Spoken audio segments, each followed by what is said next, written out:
Kuzuzangpo, and a very warm welcome to BBS. I'm Sonam Rinchen. In today's program, I'm joined by the Ambassador of Canada to Bhutan, His Excellency Nadir Patel. Your Excellency, welcome to Bhutan, and thank you for taking time to talk with us. Your Excellency, if you could tell us or highlight some of the reasons or the objectives of being in Bhutan or for visiting Bhutan. Well, thank you very much, and once again, very delighted to be here in Bhutan. This year marks the 15th anniversary of formal diplomatic relations between Canada and Bhutan, and so our visit this week, I'm leading a delegation of a number of officials from our embassy as well as from Ottawa, is really to mark the 15 years of diplomatic relations, but also to underscore a commitment to strengthen those relations even further and deepen those ties even further. And you know, while our diplomatic relations go back 15 years, the actual relationship goes back much further. When I think back several decades ago to Father William Mackey, who came here and helped develop an education system, the Canada-Bhutan relationship is quite long-standing and goes well before 15 years. And frankly, education is at the heart of that. And so part of our visit this week is to build on the momentum, deepen some of our ties in these areas that we have focused on in the past, like education, but also explore some new areas as well. So, Your Excellency, you are in Bhutan to commemorate 15 years of diplomatic relations between Canada and Bhutan. So do you have any special announcement for the country and to the people at large? We have a number of announcements on this visit, in fact. We have agreed with the government of Bhutan to sign an MOU on biannual consultations between our respective foreign ministries. This is very, very important because what it does, it allows our government, our ministries to come closer together and to take an opportunity to explore areas of mutual interest, cooperation, where Canada and Bhutan can learn from each other, can help each other. So this MOU is a very great step forward to further deepening the relations over the next little while. We have some other areas that we have made some announcements as well. I talked about deepening our education ties, and we certainly want to see more Bhutanese students study in Canada. Right now the numbers are low, and we want to see them increase quite significantly.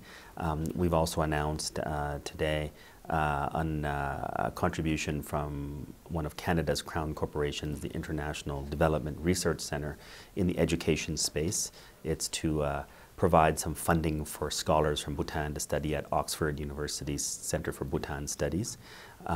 We've also announced semi-annual trips by our immigration team from the embassy to come here and do outreach seminars and work with applicants, whether they're students or other visitors for Canada.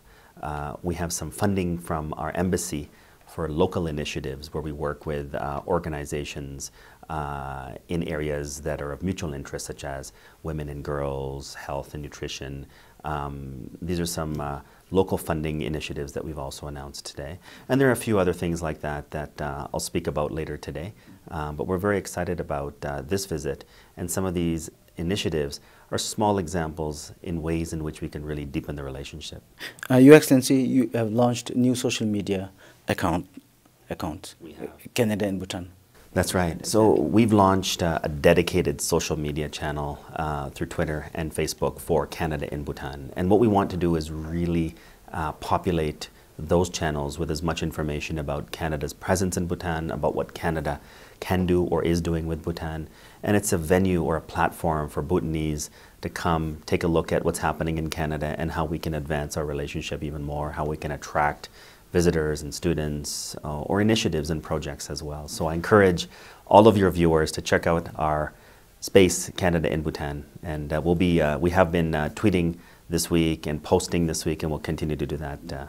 Yes. Your Excellency, you did mention about the education, and the government of Canada has always assisted Bhutan in many ways, but the most prominent is in the education sector. How do you view your future of Bhutan-Canada relationship, especially in the education sector? I think it's important to look at where we came from and help that define where we want to go. So what's very important for me is the legacy of Father Mackey and the impact that he has had on teachers and students here over the past few decades. continues to live strong. However, many of those students, many of those teachers are now retiring or moving on, and we want to keep that legacy alive and well. And so part of doing that is to reinvigorate a focus on education. So for example, one of our announcements today is we had a delegation of almost a dozen Canadian universities and colleges that came out here a few months ago and met with about 1,000 potential students. That will now be an annual tour, if you will, of a number of Canadian institutions. We're also looking at expanding and deepening our teacher engagement, looking at ways in which we can have teachers from Canada come here, share best practices, look at training, working together, either on a special project or on a longer-term initiative as well. We're also looking at what other opportunities there could be for Canadian universities and colleges to offer up incentives for Bhutanese students to study. We're also looking at a greater focus on technical skills and vocational skills that could help contribute towards addressing some of the youth employment opportunities that could be created as a result of additional skilling. So those are a few areas that we think have the potential to build on that long-standing legacy well into the future. Your Excellency, this year this is the second visit, as you mentioned. So what has been an update in the second visit? I think the first thing on this visit, which has been very important for Canada, is for us to meet the new government. I had an opportunity to express on behalf of Canada's Prime Minister our warmest wishes, congratulations to this government and to the new Prime Minister and his cabinet. I also expressed wishes from our Foreign Minister to the Foreign Minister here as well. We had some very, very good meetings.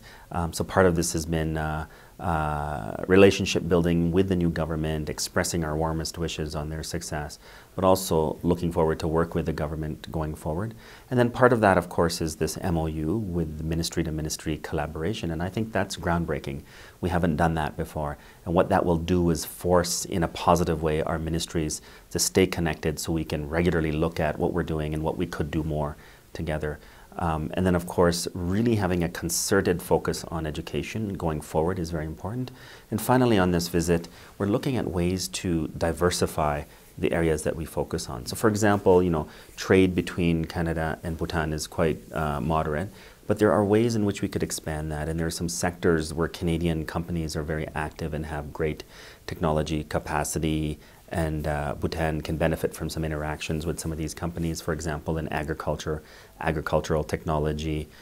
If we look at healthcare, this is an area where Canada plays a leadership role around the world. Are there areas in which we could contribute to developments in that space here as well? We talked about climate change and environment, and we also talked about women's empowerment, women and girls, whether it's health and nutrition or it's education or whatever it might be. Just a few examples, so really diversifying what we've been doing. I believe you also met with the business leaders. Was that the reason for the expansion of trade between Bhutan and Canada? Yes, so part of my delegation includes the head of our commercial program for the embassy, as well as one of our senior leaders from Ottawa. We have some programs driven where we can offer some funding, and part of the announcements today is accepting invitations for proposals where we can offer some funding around the development leading to economic growth.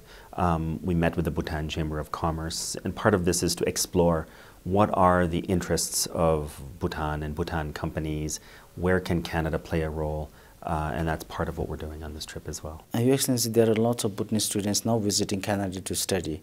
Now, if you could update on how many Bhutanese are studying in Canada.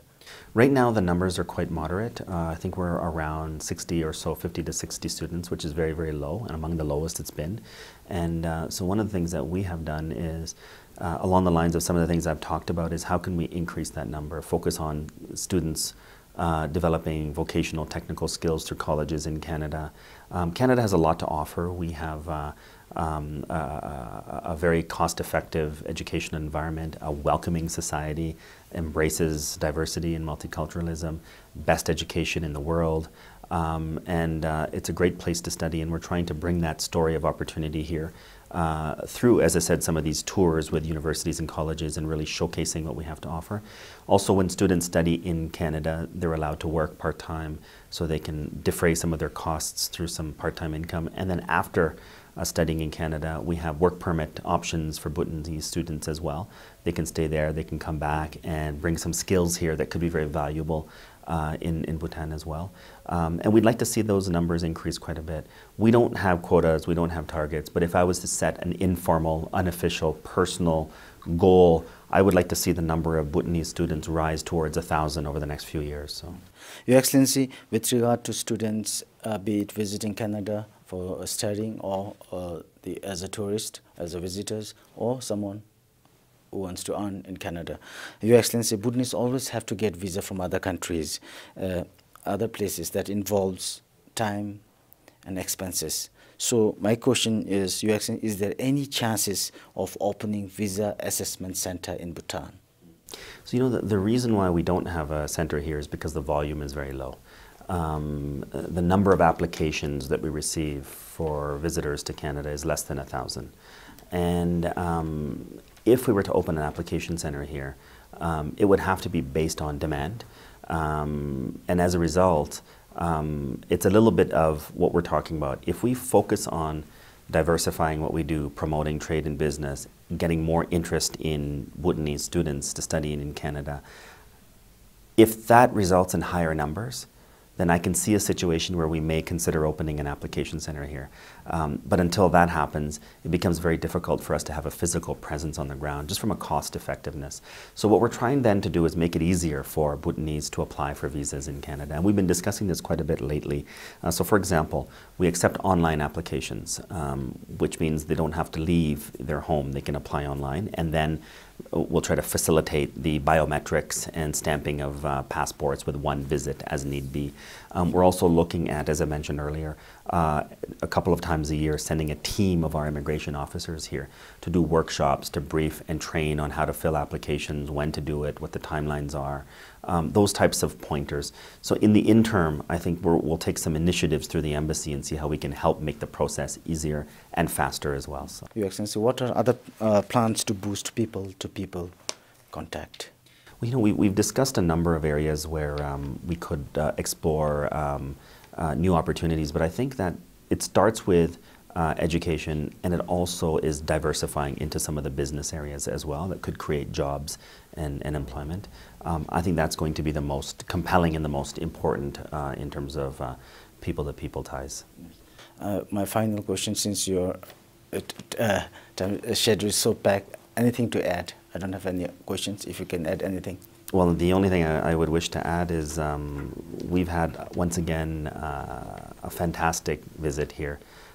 We've always been truly impressed by the warmth and friendliness of the Bhutanese people, and which is why I think Canada and Bhutan have so much in common in that regard.